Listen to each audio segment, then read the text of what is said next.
Alors, tu décides, toi, à partir d'un moment, là, de traverser aussi le Sinaï pour Oui, te rendre au Caire. oui.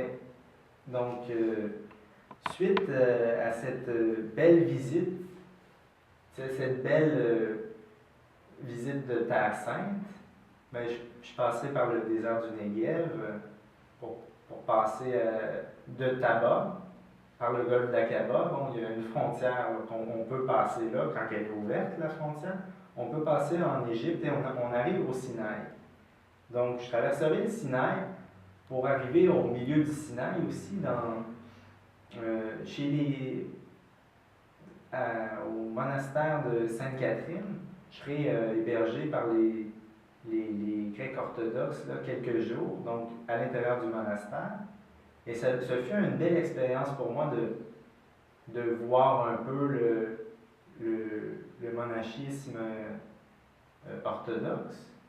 Donc, je traverserai ensuite le Sinaï pour arriver au Caire en Égypte. Le Caire, c'est une capitale de 25 millions d'habitants. La ville se développe plus vite que ses infrastructures. Je suis au début fasciné par le chaos de cette cité et aussi bouleversé par la pauvreté qui y règne. Dieu me conduira à la porte des Sœurs missionnaires de la Charité, les Sœurs de Mère Teresa. Je serai bénévole à temps, si on veut, presque complet pour ces sœurs durant 5 mois.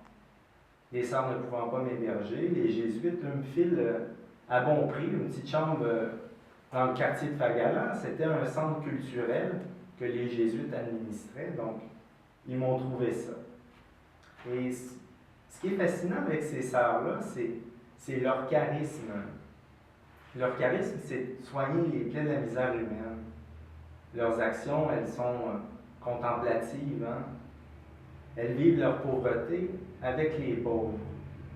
Et ces sœurs m'apprendront beaucoup sur l'humilité, la charité. Et il y a une belle phrase de Mère Teresa qui dit c'est dans les petites choses que nous faisons toute la différence. Et aussi, après chaque journée de travail, j'essaie de me rendre à l'église du Collège des Pères Jésuites pour assister à la messe. Et les homélies d'un certain Père Masson parlent beaucoup à mon cœur. C'est comme si Dieu me parlait. Et donc, je prie et je m'entretiendrai avec le Père Masson de l'appel que j'ai, que le Christ me lance, et je lui demande le baptême. En Égypte, à cette période-là aussi, c'est le début de la Révolution.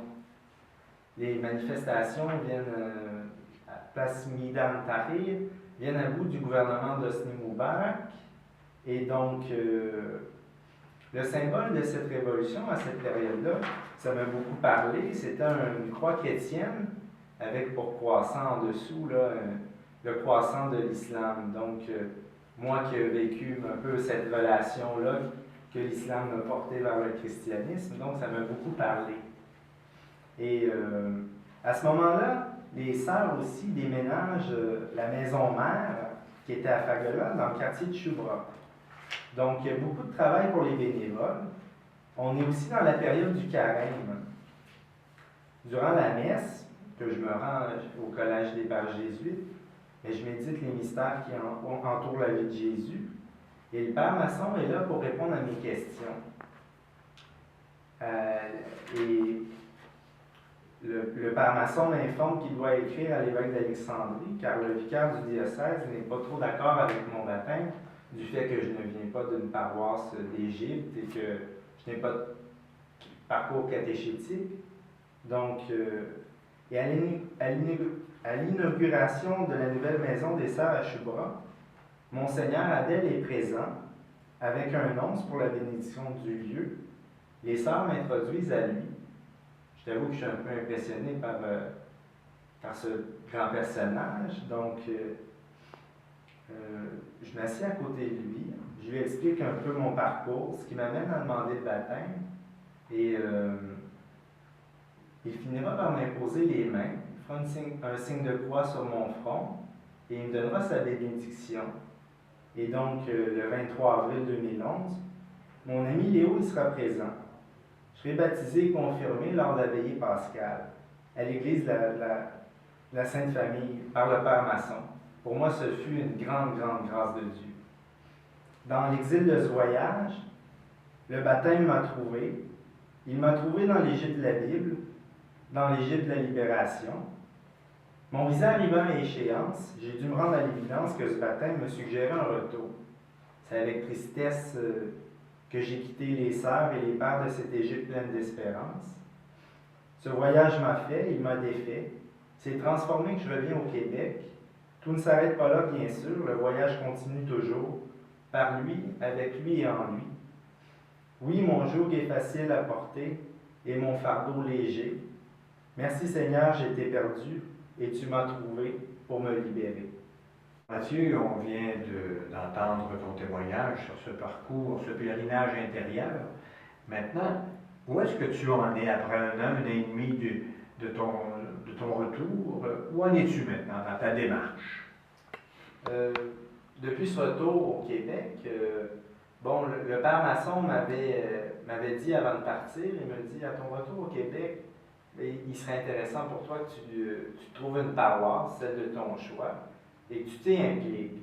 Donc, je suis venu à la paroisse de Sainte-Rose de Lima, parce que moi, j'ai étudié à l'école, à la polyvalente Curie Antoine Labelle, et donc, c'était, un peu visuellement, c'était une église qui m'était familière, parce que j'étais déjà passé devant, et sans y entrer, bien sûr, parce qu'à l'époque, j'étais assez athée, mais là, présentement, je suis un chrétien, et donc j'ai décidé de venir aux messes dominicales ici.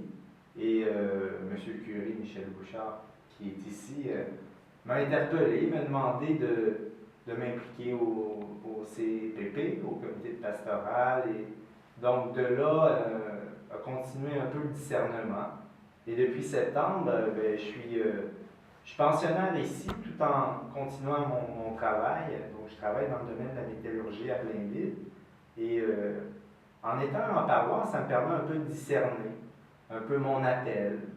Est-ce que c'est vers le ministère séculier ou... Parce que depuis ce retour, je sens un besoin de vivre en présence du Christ. Donc, je suis en discernement, en année de discernement, donc j'essaie de voir si est-ce que c'est les ordres religieux et les franciscains qui m'interpellent beaucoup dans la prière. Et je suis en lien aussi avec le grand séminaire, je fais des liens et voix pour m'assurer de l'appel que Dieu m'envoie. Mathieu, on te remercie de nous avoir partagé cette expérience. C'est une chance, dans le fond, que tu as vécu. C'est une belle grâce de Ce Dieu. voyage